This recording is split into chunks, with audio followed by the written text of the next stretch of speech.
We're going to have fun reminiscing today. I brought my old friend along. You know who that is? You'll see. I think you'll remember. Thank you for turning out today. Oh, there's an old friend over there. How's Luther doing? He's out running around. He's going to be leaving here in the morning to go. What did she say? For a little while, but he'll be back. I think she's going for. Oh, there's my co-actor with. We used to do the Abbott and Costello routine. Remember seeing that? For some reason, I played the dumb one. I don't know why they chose. Going against type, of course. Can you see him? I haven't seen you for a long time, Marge. How are you? Doing well, Okay. thank you. Alrighty. Now, those, Bill, those, all those wonderful pictures, or the Discovery picture shows? Can I go online and get all of those to see? Oh yeah, you go to my website, BillOwenAnnouncer.com, and you scroll down to interviews and media, and I've got 68 of my old TV shows. Yeah, because those were wonderful. Caitlin, would you come here? I need you to take something out of the bag here, my materials. All right, those little clipboards. I had to go get another one. Okay. Amy is a lifesaver. She does everything right. I don't know about right, but I Once in love with Amy. Remember that song? just Ever because in love with you Amy. always sing it to me. That's how I remember. Ever and ever. Make sure it's not too close, but Okay. You tell me when it's time to start. It's a little early, isn't it? do you want me to put this somewhere down here? That's or- okay. Okay. Okay, there's a couple of pens in I've there. got Oh, 2 you got o'clock. them? I got 2 more minutes. Okay. I think there I'm was a 2 few more hours people. ahead then. And that means you're always early. Supposed to stand up there and say, I'll That's take so my I can little park. clapboard. Ready? Whenever. She'd be good at that. You're ready, so you get the first Oh, thing. it's running. Oh, right now. That way I don't worry about that. I just trim that Okay. out. That's what I forgot to do the last time. Well, So I I'll give you a preview. Here's the old friend I brought along. Oh, Some of you Charlie. remember him? Oh, yeah. Where's your radio? What's his name? Charlie. Okay, Charlie McCarthy. He was the most listened to program on radio for many, many years. He had Mae West on one time, and she was doing a Bible scene from the Garden of Eden. She didn't say anything wrong, but her inflections were very erotic, and she was banned from NBC for 15 years because of that. That's how the standards were in those days. It's a lot different now. Yeah, She's just too early. No. she was really something. there, Come up and see me sometime. She used to say. Yeah. All right, I think you're good. Okay.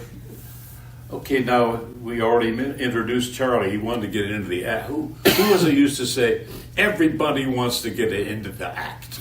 Remember that was? Jimmy Durante? Inka-dinka-doo, inka-dinka-doo, and good night, Mrs. Calabash, wherever you. He once said, I haven't slept for days and days. It's a good thing I sleep at night. Okay, we're going to let him get into the act since he insisted. Well, Charlie, here we are once again in South Carolina. Oh, I declare. A lot of people turned out to see you today, so I see. Who's that guy in the front row? Well, ask him, what's your name? What's your name? Jerry. Jerry. Did he pay to get in? No. Nobody's going to pay to get in to see you. You're just a dummy made out of white pine. Oh, look, you didn't go to school at Real Boys to learn anything. If I were to ask you a question from history, I might say, what did Christopher Columbus discover?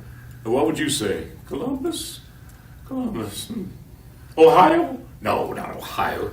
Here's a simple arithmetic question. John Wayne gives you 1 dog. Maureen O'Hara gives you 1 dog. How many dogs do you have? I know. Okay, how many? 3. No. John Wayne gives you 1 dog. Maureen O'Hara gives you 1 dog. How many dogs do you have? 3. I already have a dog. Oh, that's silly. Let's try science. I know you had trouble with that, but many years ago, A lot of people thought the world was flat. If it sailed off the edge, you'd drop off into space, but they were wrong. So let me ask you, in what shape is the world? I know that. All right, in what shape is the world? It's in a terrible shape. Well, it may be in a terrible shape, but it's neither round nor flat, but an oblate spheroid. What? An oblate spheroid. You know your lips are moving? Of course I know my lips are moving. I'm just pretending to be a ventriloquist. You pretend to be a public speaker too? Actually, I do a lot of public speaking. Charlie, I don't know why you're so mean to me. I'm a good citizen. I vote, I pay taxes, give to charity. I'm happily married. You're happily married? Yes. How come your wife isn't? Oh, come on. I've been so good to you. I recently made you a loan of $10. I remember. To show you where my heart is, I'm going to forget half of it. To show where my heart is, I'll forget the other half. Let's talk about our special guest today. First, there's WC. Wait a minute. The one thing I want you to remember today is, above all, that the Earth is an oblate spheroid. Gee, do you think? No, I don't think. I know. What? I don't think I know. I don't think you know either. Let's talk about a special guest now.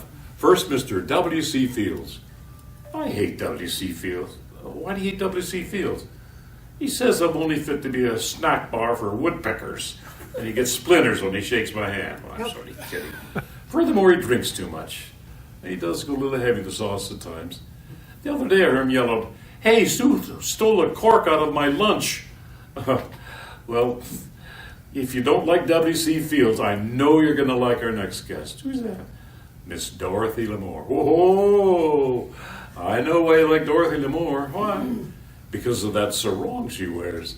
Oh, what's so wrong about that? That's Charlie. That's all he gets. That's the only time he gets. I also brought along, you know what this is? You recognize that? Little Orphan Annie shake-up mug. What was the sponsor of Little Orphan Annie? Anybody remember? You remember. Yeah. Ovaltine, right? And there's her picture on there with her dog named Sandy. And what is his one word? Arf. I got this mug really interesting way.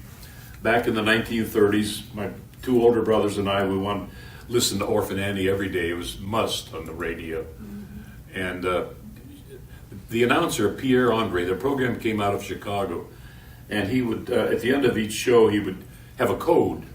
He'd say X, R, very serious, Q, P, and we didn't know what it was. It found out you had to have a code card in order to decode that message. So we need to know that was very important. So the announcer said, you send in an Ovaltine label, which we had lots of, and a dime, and we'll send you the code card. So we had lots of Ovaltine labels, but who had a dime in those days? So I asked my dad. He said, "Oh, that's silly. Then you waste money and stuff like that." "Oh, please, please." So after a little wheedling, I finally got the dime. He sent it in, and waited the 6 weeks. And here and every day we waited for the mailman. And finally he comes along and takes out the letter and leaves it with us. And Little Orphan Annie's picture is on the upper left. Whoa, we're excited. We're going to decode this show today. So we turn on the radio, we got our code card ready to go, and Pierre and Andre says, "We have bad news, boys and girls. A gang of international thieves has intercepted our code, so we're going to have to get a new code. So ask your dad for a dime and a couple of Ovaltine labels." So we never did get the code card, I guess. Anyway, the weather's been so good lately. I just heard about this guy who was driving in the parking lot in the driving rain the other day, and he said, "Oh God, can I have a parking space, please? If you do, I'll go to church every day. I'll quit swearing. I will." "Oh, wait a minute, God, one just opened up. It's okay." And there's so many happy couples here. There was one that had been married 60 years. Can you imagine? 60 years of marriage.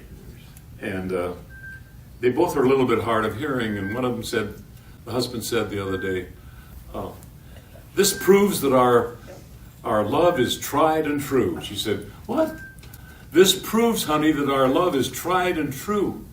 "What?" He said it a third time, and she says, "Well, fine, I'm sick and tired of you two." Okay. One of my greatest thoughts is that I perform a little bit now and then, and I went on radio, and I had a good career in radio and television and so on. But I was very, very shy as a young boy. Maybe hard to imagine, but I hated to even get up in front of class in front of 20 kids. As many of you probably shared that. And around girls, I really didn't know what a girl was. I had no sisters, and they were from another planet, I guess, Venus. So anyway, my mother arranged a date one time. She thought it was time that I started going out. So got one of her friends, and girls about a foot taller than I was, but a very sweet girl. And we went to the drive-in theater. Remember the old drive-ins? It wasn't a very good movie, and halfway through the movie, she said, "Bill, yeah, you want to go in the back seat with me?" You know what I said? "No, I want to stay up here in front with you." I was really crazy. Now, I grew up in a small town in North Dakota and never saw celebrities. The only celebrities I ever saw, Jack Dempsey came to referee a wrestling match one time, and I got his autograph. And Ted Weems, band leader, his famous song was Heartaches. Barry Coma was one of his singers. Those are the only two celebrities I ever saw growing up. And as the years went by, suddenly I'm surrounded by celebrities. I'm interviewing them and so on. So I got involved in television after I graduated from college. I wanted to be a sportscaster, and I did a lot of play-by-play and small stations and so on in my hometown. I was also a cowboy on TV called Marshall Bill. When you're at a stage, you do everything. You play music, and you MC, and you do children's shows, and so on and so forth. So I was Marshall Bill, and I was in the market. One of my occasions of Marshall Bill, I dressed up with a cowboy every afternoon at 5 o'clock. It was very early in television, so I was a big star because nobody knew anything about television shows. And I would do an interview like Art Linkletter used to, and interview the little kids. And they would ask interesting questions and so on. But I got stopped one day. The guy, he said, "Marshall Bill, where are your guns?" I said, "Well, these are just cap guns." And he was so disappointed. So the next time I interviewed, I said, "I can't break a kid's heart." So I just said, "Well, they're back at the ranch. I'll wear them next time." So anyhow, I was showing one of my films one time, and little kids were so bright in the 3rd and 4th grade. They asked questions and so on and so forth. And then the teacher said, "You were so popular with these kids, would you do it for the kindergarten class?" I said, "Well, that would be a waste of time. I mean, they're not going to be able to understand the films or anything." She said, "Oh, they really want to see it." So I said, "Okay." So I showed the film, and I said, "Any questions?" And sure enough, a kindergartner raised his hand. I said, "Wow, I'm really impressed. He's going to ask me." He says, "Why are you wearing a Band-Aid on your hand?" So I guess he wasn't following. So as the years went by, I went to Cincinnati, and I auditioned.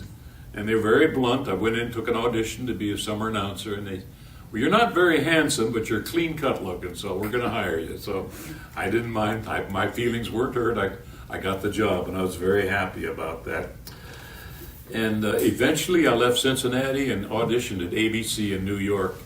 And it was kind of a tense thing. They say you go in for the audition and be totally relaxed.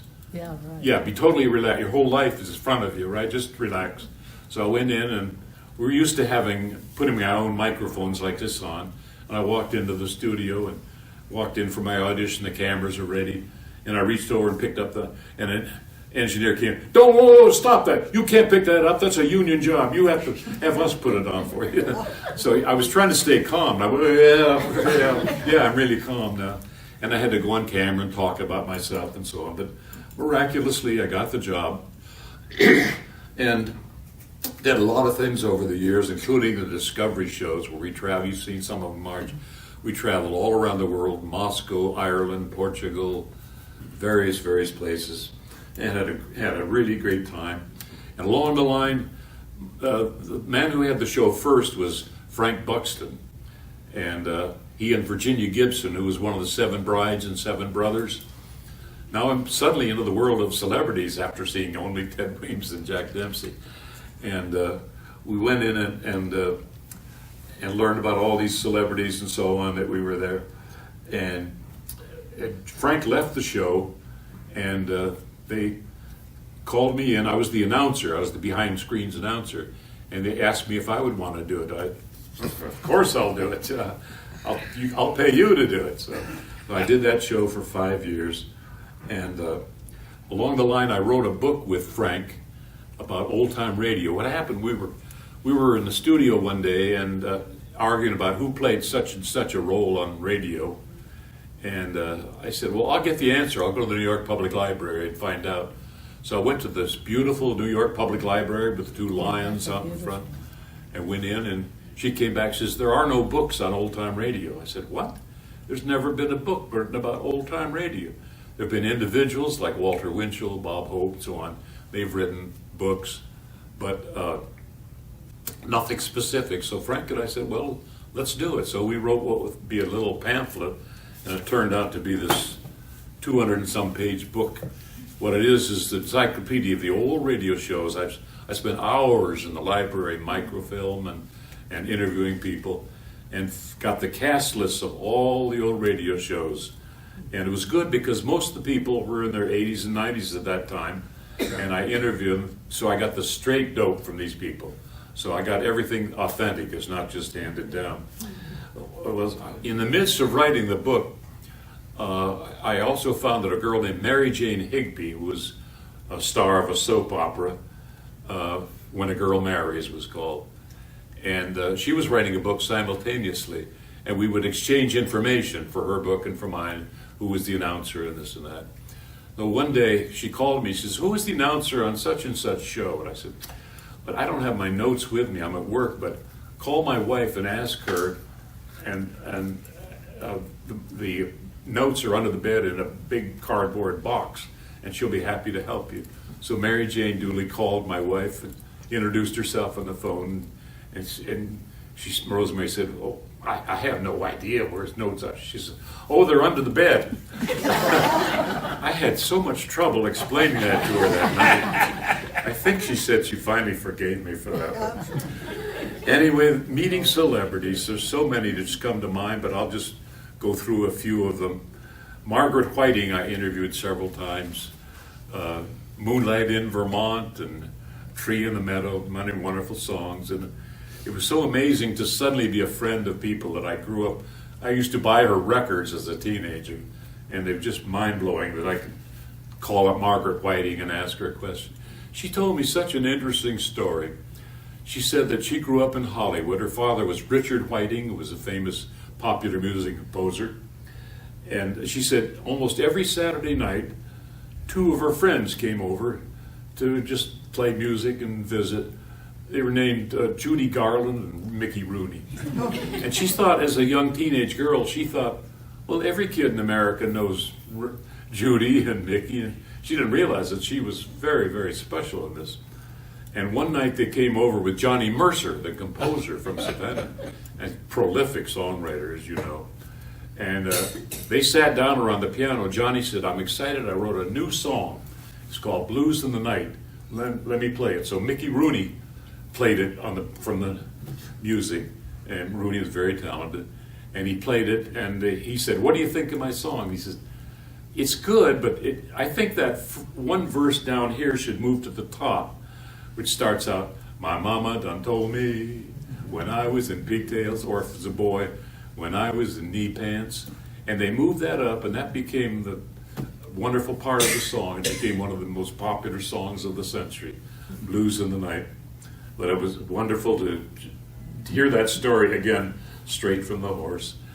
I used to go backstage in Hollywood. I went to Southern Cal, so it was a 20-minute streetcar ride up there. I went there often and drifted around. I wanted to be an usher. That was my dream. That was my ultimate goal, to be an usher. And I never did qualify for it. They kept hiring other people.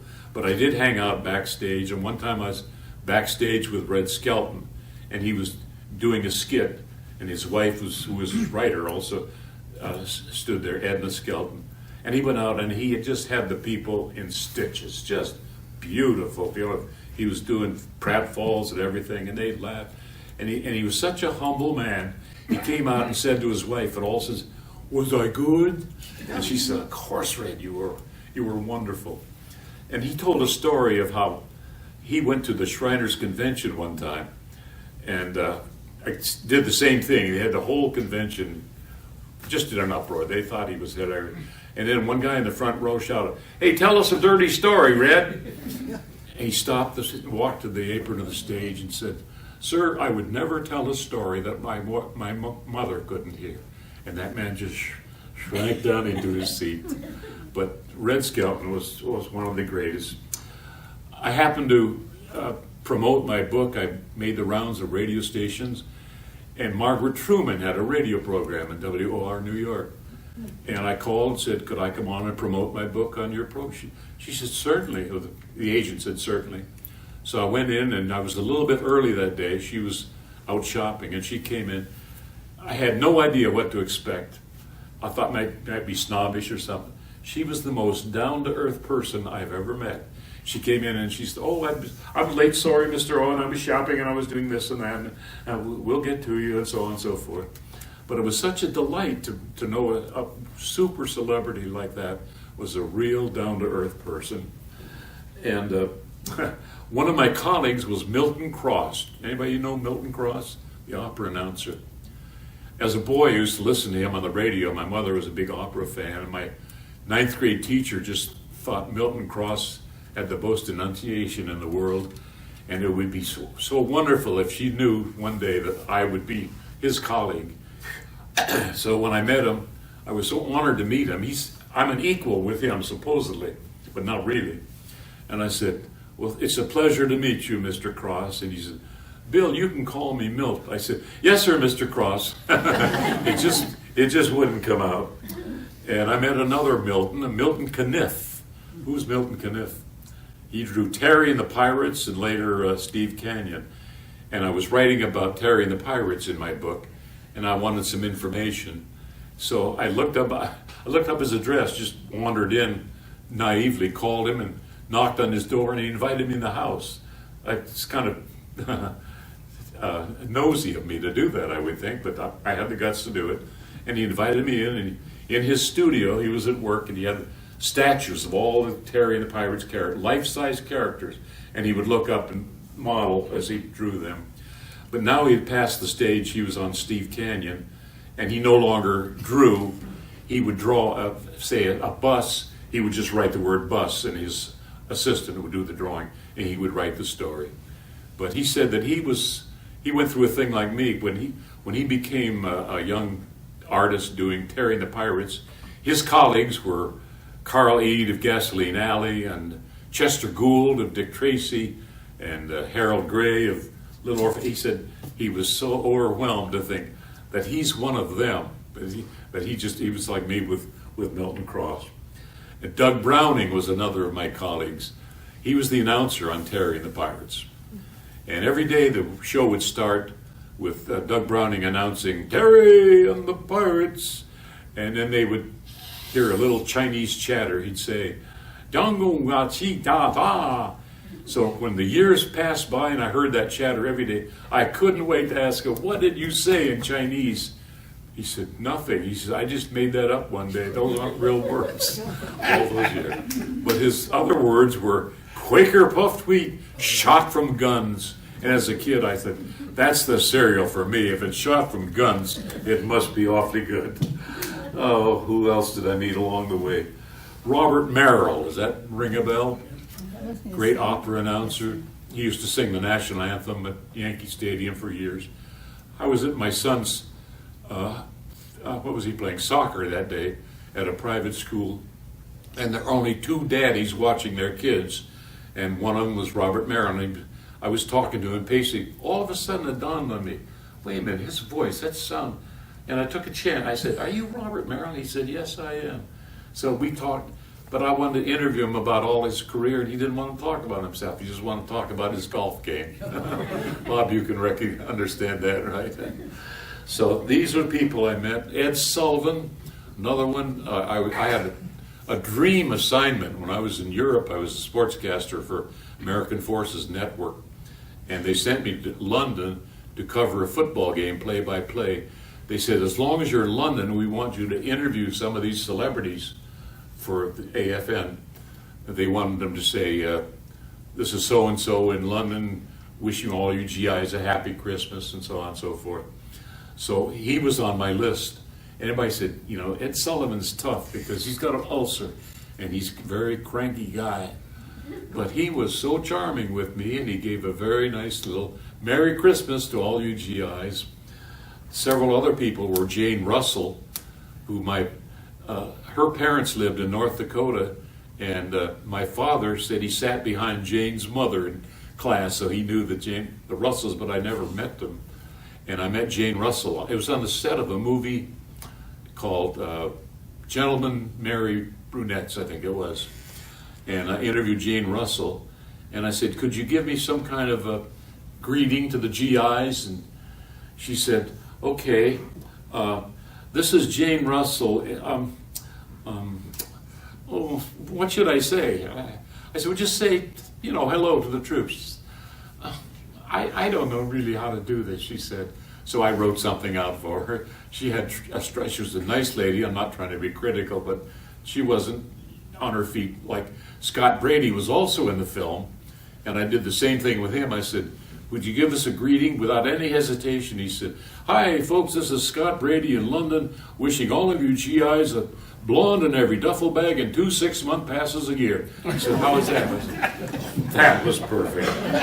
And I also met a singer out of the past that some of you probably never heard of, is Rudy Valley. So I got to interview that. You talk about thrills. You talk about a job. I mean, how could I ask for more out of life than I got? I even met some of the great athletes, like Hal Newhouser, used to left-handed pitcher for the Detroit Tigers and the Warriors and beyond.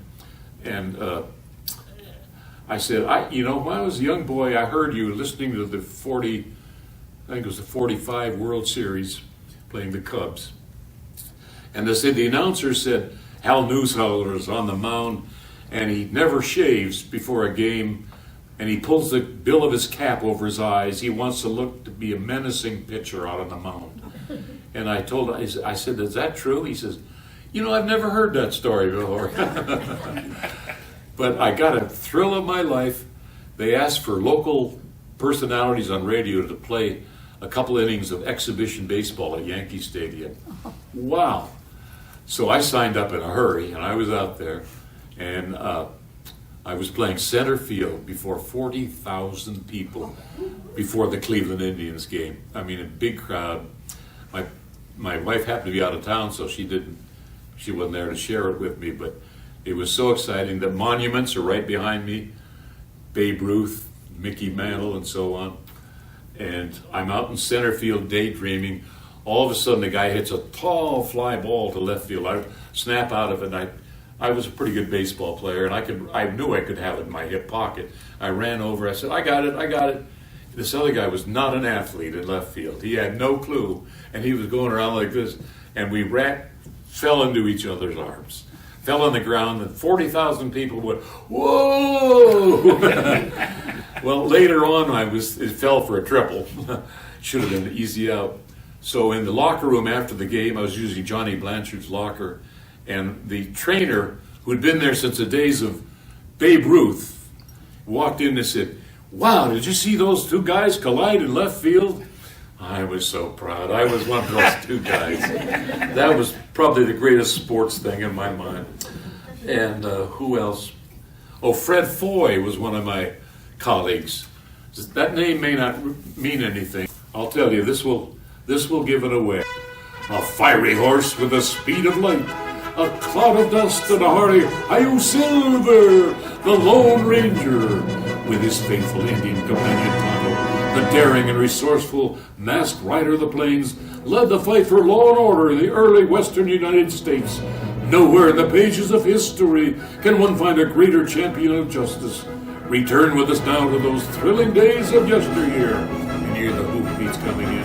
From out of the west come the thundering hoofbeats of the great horse Silver. A Lone Ranger rides again. And then you hear the voice of, come on, Silver, let's go, big fella. Hi-yo, Silver, the theme comes up.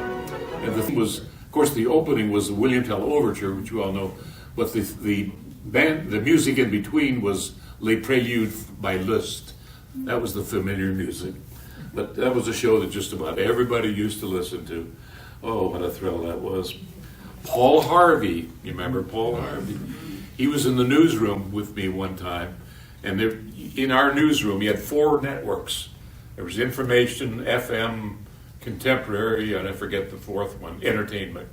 And I was assigned to the FM network where we rewrote the news and so on. And he came in one day out of Chicago. He's doing his show out of New York. So he was the typewriter. You think he had a core of writers with him? No. He was at the typewriter, all the rest of us. So I couldn't resist going over and introducing myself. And he stood up by the typewriter, stopped what he's doing. And I said, my wife and I really enjoy your newscasts every day. He said, well, tell your wife I really he was such a humble man. It just made me feel so good to know that one of my heroes was not a snobbish man, but he was wonderful. Another thing, when I wrote the book, they asked me to get somebody to write the foreword. They want somebody who's connected with old-time radio in some way, but also young people would know. That was kind of a puzzle. So I thought, how about Orson Welles? Everybody knows Orson Welles, of all generation. Don't ask him because he'll want 90% of your royalties. If we can find him, he's on his ship in the Mediterranean. So they said, not him. So then I said, Agnes Moorehead from Bewitched. The young kids know her, but they also know her from the old days. And so I wrote her a letter. Would you write a foreword? She said, I would love to, Mr. Owen, but I really don't write well. Please ask somebody else. So finally I settled on Henry Morgan, who was a comedian, very wonderful guy. Here's Morgan, they used to say. And he wrote in this book, if you ever get that book from Amazon, he wrote the most beautiful foreword. And it said how this summed up everything in the past. Nelson Rockefeller, I met him when I was sitting in the makeup room doing a newscast. And I looked over in the next chair getting makeup. It's Nelson Rockefeller. Whoa, whoa. Again, a very, very charming guy. It's so hard not to feel cowed by all this, but these are people, they want to talk to you. They're normal people. Les Paul, remember the great, he's so famous for his guitars and so on. And I became a friend of his. I interviewed him several times, and he used to listen to my radio program. And one day he called, I was talking to people on the air and talking to him, and he said, oh, Bill, before you interview me, he says, I used to give a quiz on the show and give the answer later. He said, you asked a question yesterday, and you gave the answer, but somebody came to the door when you gave the answer. What was the answer to that question? So I was pretty humbled by that, too. That Les Paul was one of my listeners. Larry King interviewed me a couple of times, both on radio and TV, and I have to say he's the best interviewer I have ever met, even better than I am myself. He got right to the question. He was a listener. A lot of interviewers don't listen. Like Bob and Ray did a takeoff one time on interviewers, and they said they were interviewing Mr. Jones. Will say, they said, "How are things since I last saw you, Mr. Jones?" And he said, "Oh, my wife ran away. I wrecked my car, and I've been really ill." That's great, Mr. Jones. I'm so glad to be talking. He said, "What do you mean? You like all that?" He said, "Oh, I wasn't listening. I was looking at my notes." Yeah. So interviewers were capable of doing things like that. Roger Maris. Roger Maris grew up in North Dakota, my home state. I didn't know he was also in my hometown. He was in Fargo, but I grew up in Grand Forks originally. And when I met him at the game at Yankee Stadium I told you about, I talked to him. And again, somebody said, Maris is a tough guy. He's kind of a snotty guy, cocky. Again, same thing. He was so gentlemanly. And he said, "Oh, you're from North Dakota too?" And we talked and everything. And he was just a dream to talk to. Who else have I met along the way? Oh, there's a man named Howard Cosell. He played a large part in my life because he would take days off quite often at ABC to go football game every Monday night, for example, during the season. And he called me the kid. He said, let the kid do my show. He found out I was a sportscaster. So we got along really well. He had a way of promoting himself, let's put it that way, gently. And we were sitting in the office playing cards one morning, all the announcers, and we had a big staff of announcers, 26 people all. And we're sitting there, and he says, yeah, I think he's showing off to us now. Yeah, I think I'd give Jackie Robinson a call. Like he's going to impress us, right? So he goes over to the phone, he makes sure we're all watching, and he dials the number from memory. That should really impress us, right? And he said, hello, Jackie Howard. Cosell. He kind of got his comeuppance. But he was a remarkable man for the memory. One morning there was a tragedy in Connecticut, and a former player for the Columbia Lions, the team, when they beat Army, they stopped the Army winning streak in the 40s after Army had won every game for something like 3 years. And this man was shot in Connecticut and killed, Bill Swiacki. So I was in the studio, and he had already recorded his show from his home. So I thought I better call him and he can update the show. So I called him and told him, I said, Bill Swiacki got murdered today. And he says, okay, would you put the engineer, he didn't even hesitate, would you put the engineer on? I said, okay. And he says, this is Howard Cosell speaking of sports. There was a terrible tragedy today in Connecticut. Bill Swiacki of Columbia, he had all the dates, the game that they won, the date, the weather, everything from his memory without, he's still in his pajamas at home. This is early in the morning. So he had a really remarkable memory. Oh, some of the other heroes of mine. Frankie Lane, I did a wonderful interview with him. He was still singing in concerts when he was in his 80s. A wonderful guy. And we got along really well. He invited me to stop and see him if I ever visited San Diego, whether that was just being nice or not, but he sounded very sincere. Well, those are some of the people that I've talked to, and I thought it was kind of interesting to just remember all of them and remember all the great celebrities along the way. If you ever want to see any of my TV shows, they're on YouTube. If you go to my website, I think I mentioned BillOwenAnnouncer.com, and you've got 68 of my shows. We did hundreds of them, but we've only been able to round up that many of them. Marge, I know you've seen 3 or 4 of them. Yeah. And the most interesting one was when I rode a mule down the Grand Canyon. I remember it was September. It was very, very cool at the top. It was sweater weather.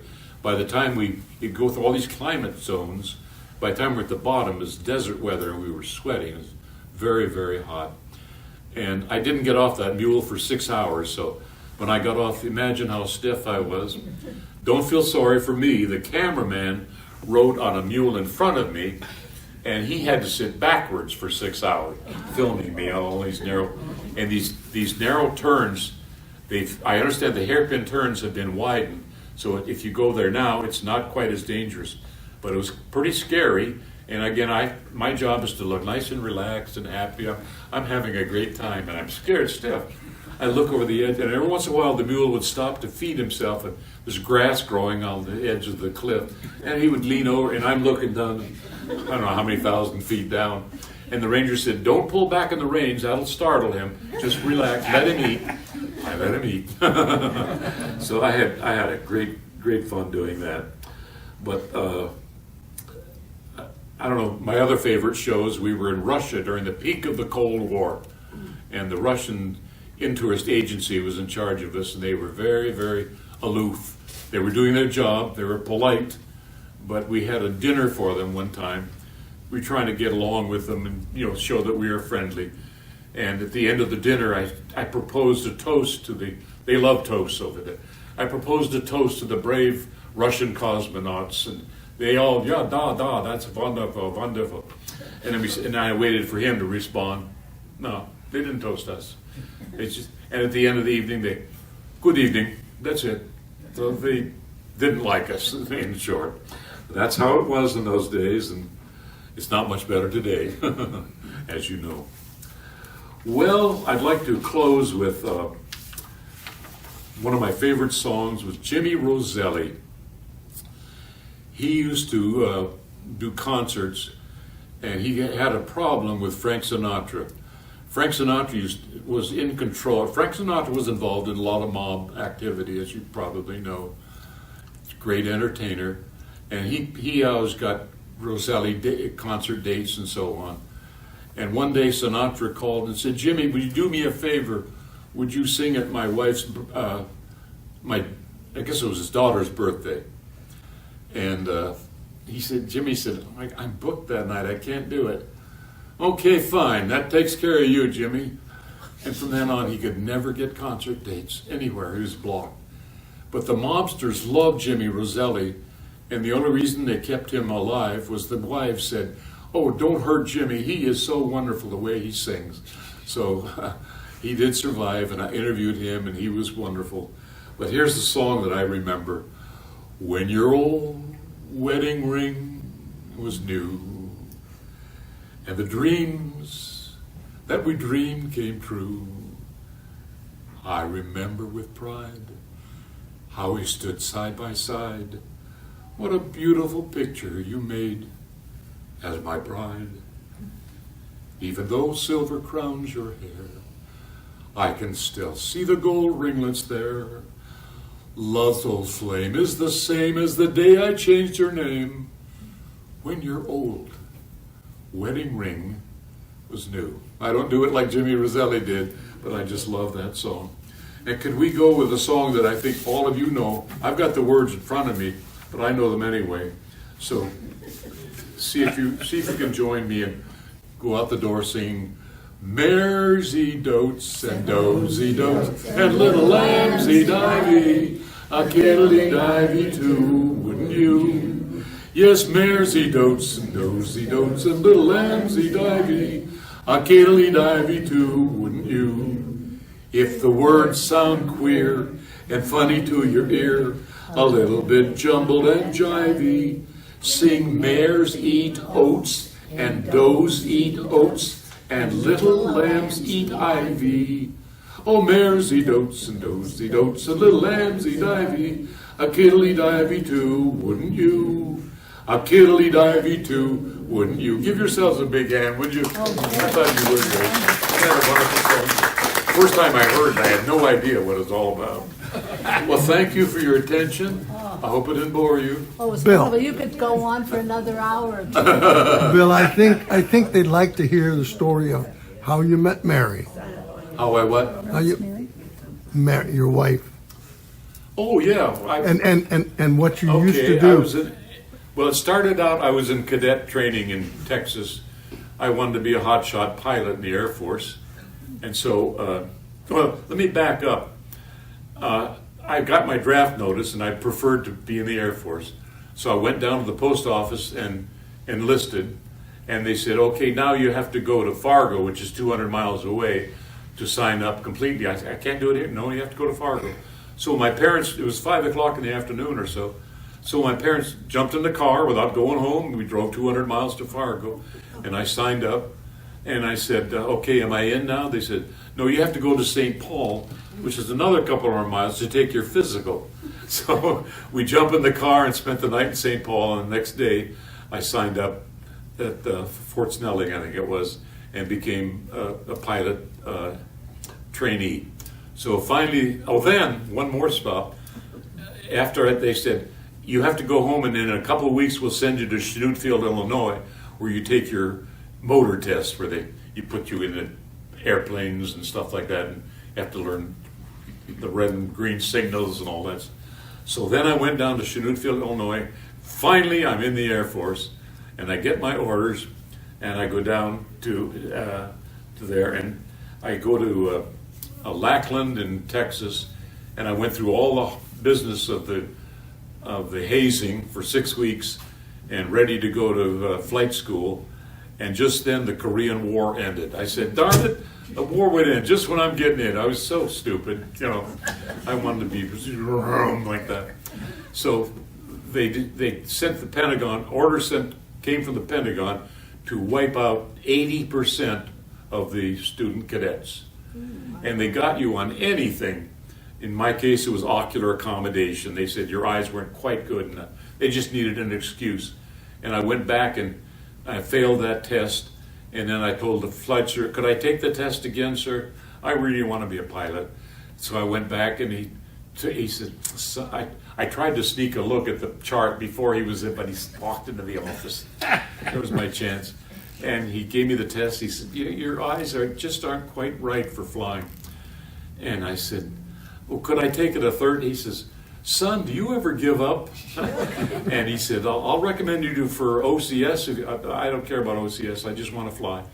So I ended up not flying, even though my heart was set on it. But it turned out much better. God was on my side for sure, because I ended up being a sportscaster for American Forces Network in Europe. Dream duty, doing football games, interviewing celebrities and so on. And it played right into my later career. So God, opens doors at the right time and the right doors. So I was very happy. So now that I am back from, just before I went in the Air Force, or just after I went out of cadets, I was assigned to Donaldson Air Force Base in Greenville, a very active base with the C-119s and what was the other one? The big other one. Forget what it was. Anyway, I was a crew member on the C-119, and that's where they leave the clamshell doors on the ground. You familiar with it? And then you go up, and in order to qualify to be a crew member, you have to go up several thousand feet and hang out over the edge and reach down and take something and buckle, and the wind is just enormous, and most guys just not most, but some backed out. They said, I can't do that. But I'm looking down. You do have a parachute, but I didn't know how to use it anyway. So I'm leaning out, and they passed me. So I was a crew master, what do they call it, drop master for a while. And we went to a mission in Greenland, and one time I wasn't on the mission, but our group went.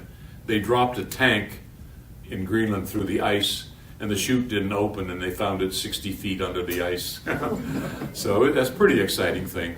But I wanted to do something else, so that's when I got transferred to do the ball games. So anyway, before all this happened, I went to the USO as an airman to play some ping pong with my buddy. And we went in there, and this wonderful girl asked me to dance with her. She was a hostess.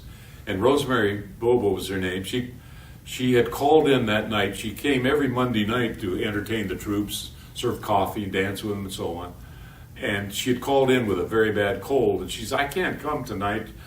And they said, oh, we're really shorthanded. Will you please come in? So as fate would have it, she went in just for a while and long enough to meet me. And we ended up, to make a long story short, 62 years. And I just lost her here a few years ago. She lived here 1 year with me. So that was a wonderful romance of my life. So thank you for reminding me of that. Okay, everything I said is not true. No, I'm just kidding. I just thank you guys for it's so wonderful to, get up and walk out or throw tomatoes. I just feel so good. So thank you all, for every one of you. I love every one of you. Thank you. I appreciate you.